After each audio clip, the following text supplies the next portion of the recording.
Okay, as described in the last video, I'm going to show everyone how to make these culture plates. All we're going to need for this is some agar-agar,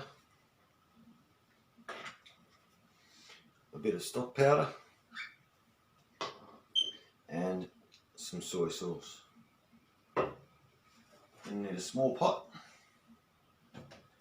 and 1 cup of water. So we're going to put a cup of water in.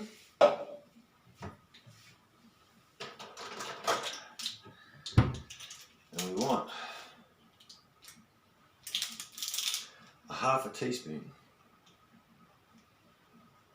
So one, yep.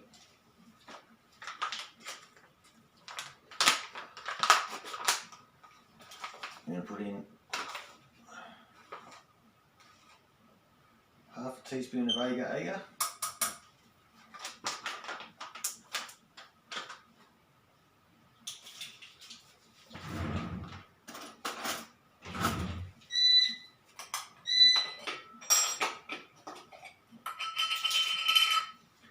Half a teaspoon of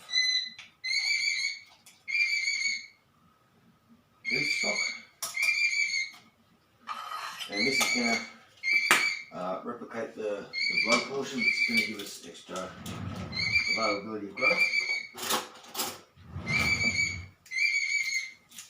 I've done this with just beef stock and I've done it with just soy sauce. I find the combination of the two is the best, gives you the best outcomes. And we're going to go 4 tablespoons of soy sauce.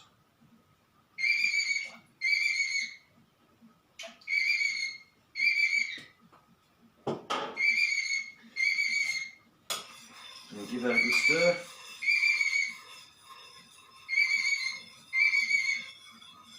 And move it over to the heat. I preheated this plate on 4. On gas you're probably looking at medium heat, because you want to bring it to the boil but not too quickly. And then once it starts to boil, we're going to go for about 15 minutes, 12 to 15 minutes on the, I'll put it down to 2 so it's just sort of simmering over. Because you want to keep the heat in it, but you don't want to boil out all the water. There are 2 ways that things can happen here. Is you'll either, sorry about the bird, if you over steam it, but if too much moisture comes out, you'll end up with too dry, so you won't have a surface that grows anything. Because the bacteria needs moisture to grow, but it needs it not to be on the surface. So if you don't feed it through enough, you'll end up with a wet surface, and that will make your cultures virtually impossible to read. So we've got to try and get this just right. And I found there's only one way to do that. I tried quick boiling it, and that turned out disastrous. I tried it with gelatin, and every time you turn gelatin upside down in the incubator, it drops out and creates a mess. And if you leave it the right way up, the water drips onto it and you end up with cultures you can't read.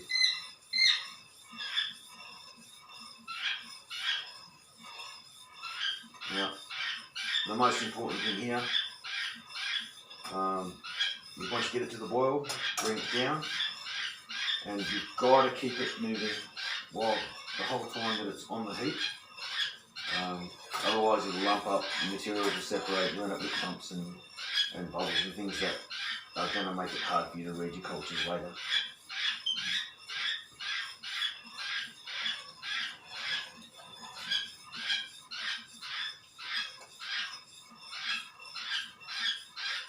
Now, as far as the containers go, I'm going to use actual petri dishes today that I got off eBay. But that's only because I've got a collection of them because I was working with proper laboratory, so I had them in proper petri dishes with proper parafilm seal that was to protect my lab and protect, and to keep it so that they could help me. But for most of you that are just doing this at home, you can just get the normal take-out containers. I was using the best ones I found were the $3 ones from Reject Shop, 15 for $3. The little about the Chinese sweet and sour sauce dipping size. I think they were 50 ml. So for 15 for $3, they're a pretty good price. They're sealable, so you don't have to. You can protect yourself from the bacteria that grows, because once the bacteria actually grows into colonies, it becomes a completely different kettle of fish than when you first apply your samples. When you first apply your samples, they're in a moving quantity, a protected quantity. Once you start, the link to disease is when they stop, they sit inside your body somewhere, and they get a chance to colonise. And that's basically what you're doing. You're creating a place where they can colonise, so that you can identify the bacteria that's of concern.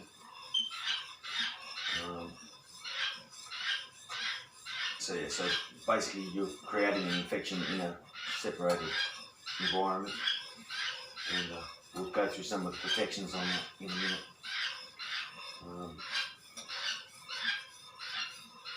For now, we'll just bring this down. It's just starting to get a boil now.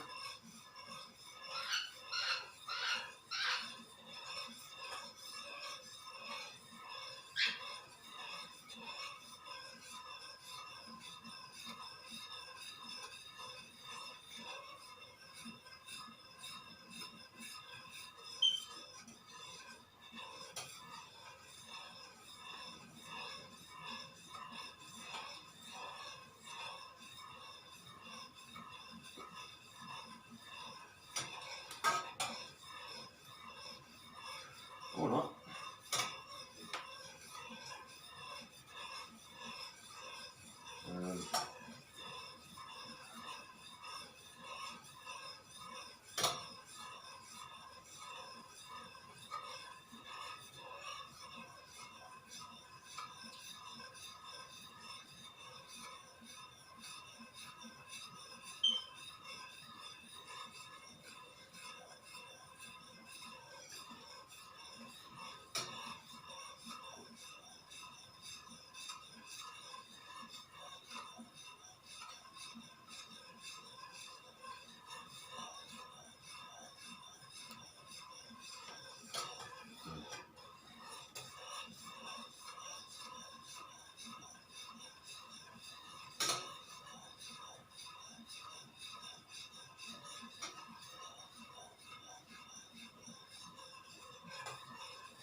Okay, we've come to the boil. We don't want that to boil too much, because what we don't want to do is create too many bubbles.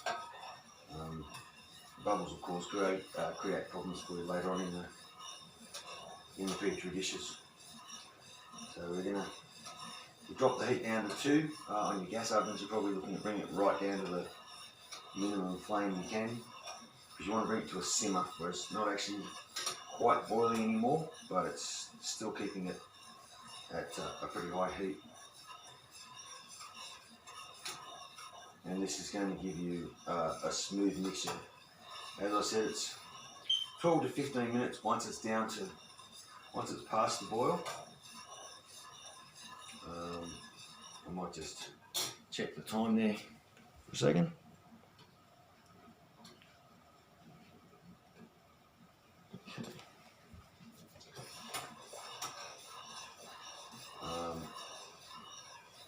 So basically we're going to try and keep it stirring around, because if you leave it, you can leave it for short spurts. I mean, I'm a smoker, I often go and roll one and have one while I'm doing this, or I make a coffee or something. But try to keep it moving as much as you can. It helps to keep the agar even, and keep it mixing up level for your plates.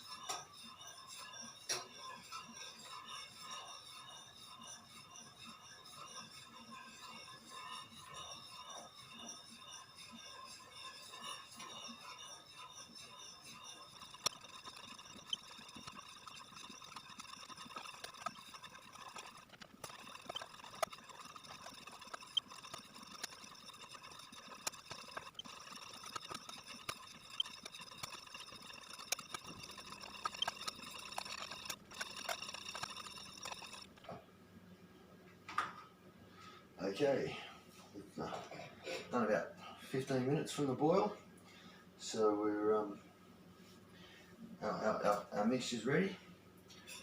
We kept it stirring, so we've gotten everything to stay level and smooth. Stop the agar from separating.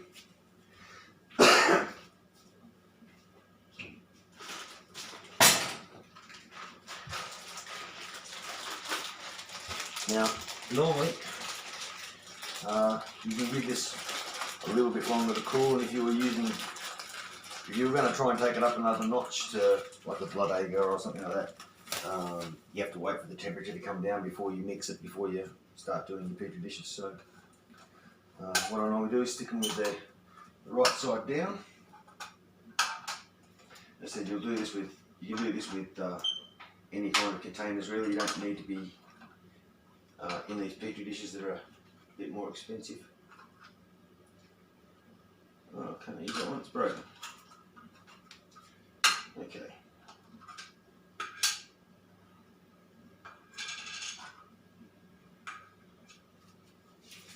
Now, it's up to whatever size container that you're using as to how much this you want to put in. For these petri dishes, I normally put about 3 tablespoons in each one. You want to try not to create bubbles.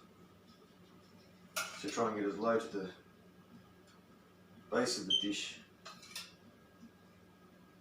before tipping out.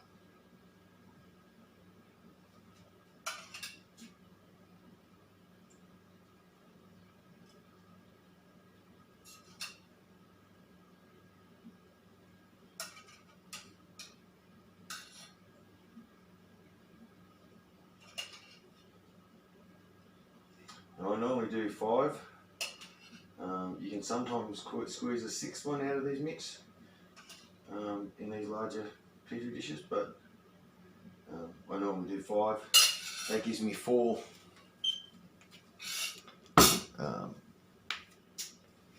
samples that I can grow, and 1 that I can use for proof of sterility. Now, the proof of sterility is very important. Basically, you want to make sure that there's nothing that you're using in any of your products. So you're going to need some swabs. You need some sort of lubricant for, if you're taking a skin or a urethral sample. You certainly, you're doing a skin sample, a dry one just won't pick up properly. If you're doing urethral, you're going to want some sort of lubricant there. Otherwise, well, if you ever try it, it's going to be nasty. So what you want to be able to do is test that your plates are sterile, that your swabs are sterile, and anything that you use as a lubricant is sterile too. So your last swab, last plate, I always put my containers, my cultures, my agar, and my lubricants. I put everything to the test.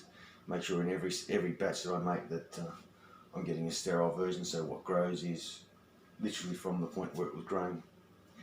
While we wait for that to cool a little bit, what we'll do is we'll let that cool down to room temperature, so they'll be they'll solidise. And then what we'll do is we'll whack them in the fridge for at least an hour or 2, and what that does is get the agar to squeeze the water out that's inside that's going to sit on the surface of the, that can be pushed out and make it sweat on the surface of the plates.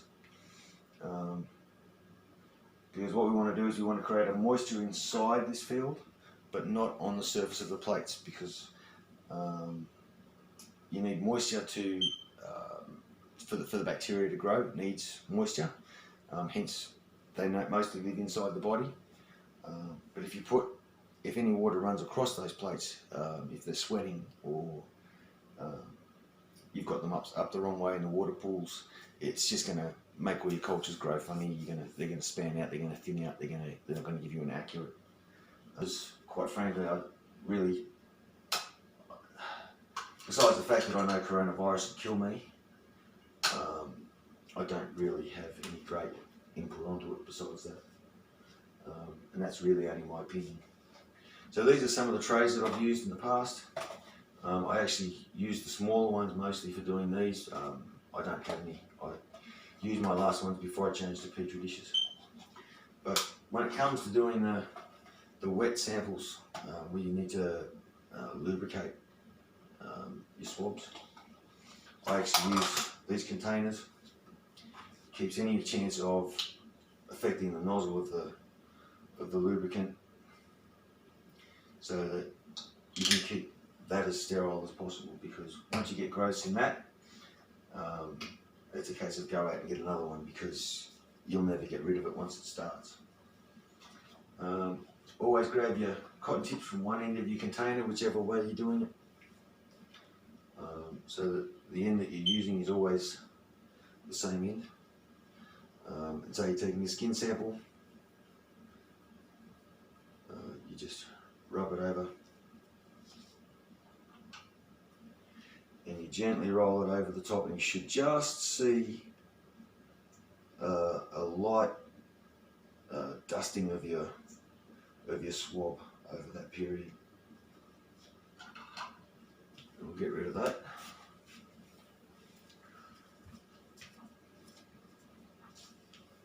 And then we're just gonna, all we want to do is put on here, you put on the date, which is the 24th. Where it's from, and she's ready to go in she's ready to go on the heat. She's ready to go into the incubator and try and get some moisture and some warmth going into that to see what grows. Now, when it comes to doing your urethral swab, this, for a lot of you, is just going to be too awkward. But for those of you that want to have a go and see if you truly are being affected by sample tampering, same rules apply. Take a swab from one end, dip it in the moisture, and you actually need to hold open the tip of your urethra. You need to keep the skin from the surface away from the swab, because this can contaminate your swabs. You need to be able to get it from the depth of as deep inside your urethra as you can take it, without hurting. If you start hurting yourself, well, you're going to create yourself your own problem again, on top of what you're already dealing with. And then if you're just using, if you're just doing an oral swab, like that one that I've got, that we used as the demonstration, yeah, just want to move around your mouth, or if you've got any ulcerations in your gums, you want to make sure you put a bit of moisture on the surface of that swab. And same thing, just gently across back and forth, leaving a light marker on the swab on your culture plate.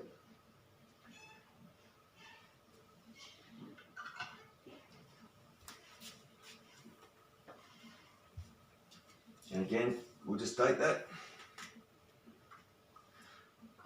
I haven't dated any of my previous ones because I haven't, they haven't been for anything spectacular. I've just been using them for my own data. This was a mouth swab.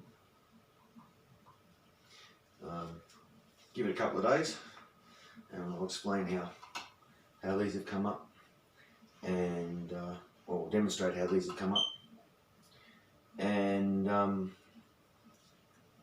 yeah, we'll go and have a look at the incubator and how that works and how it all comes together, and yeah, we'll see how it goes from there.